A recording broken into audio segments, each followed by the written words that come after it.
Alright, magandang araw mga chillionaire, for those people who are following us sa ating 30-day content flow. So right now, I am doing all the series of videos para po ma-figure out talaga what is the problem, what is the real issue behind it, at ano ba yung mga frameworks and tools or even mindset that we can have so we can be more consistent with creating content. Now, in the last several videos, pinag-usapan po natin, one of them is perfectionism. This is basically a disguise ng the right moment trap. Right? Parang, I wanna do this video, kaya lang, hindi maayos yung ilaw, hindi maayos yung camera, or yung buhok ko hindi pa ready, right? So that's why, madalas po ninyo makikita may suot akong sombrero because it will be so much easier for me.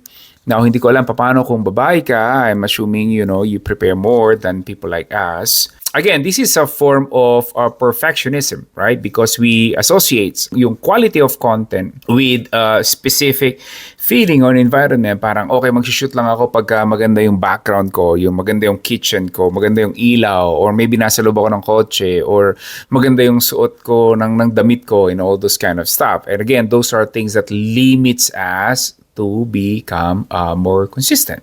So, what are we going to do then, Sir John, kung gano'n ang sitwasyon? Well, number one is you detach yourself dun sa perfect scenario. Ibig sabihin, yung ideal moment, ideal place, ideal location. Remember, one of our biggest advantage sa mga katulad ko, pagka nakaramdam tayo ng moment, right? We thrive by momentum Parang pagka gusto natin mag-shoot, i-shoot mo na talaga. Because yun ang advantage natin dahil nga pag nag-setup ka ng ilaw, ng studio, nag-turn ka ng camera, and all, by the time na drain ka na, hindi ka na as excited, lalabas din yun sa video. Thus, mas magiging inconsistent tayo, right?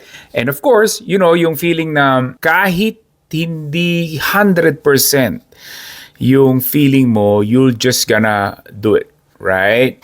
Because ang goal natin is somehow more of iteration, not perfection. Okay? So, ibig sabihin, you get better and better and better and better as you produce more and more and more video. So, kung ang goal mo agad perfection instead of iteration, mahirap talaga yun. Right? Because you are, parang gusto mo agad, first time mo palang mag-basketball, gusto mo nang agad mataas yung percentages mo sa 3-point shot, which is obviously that's not gonna happen.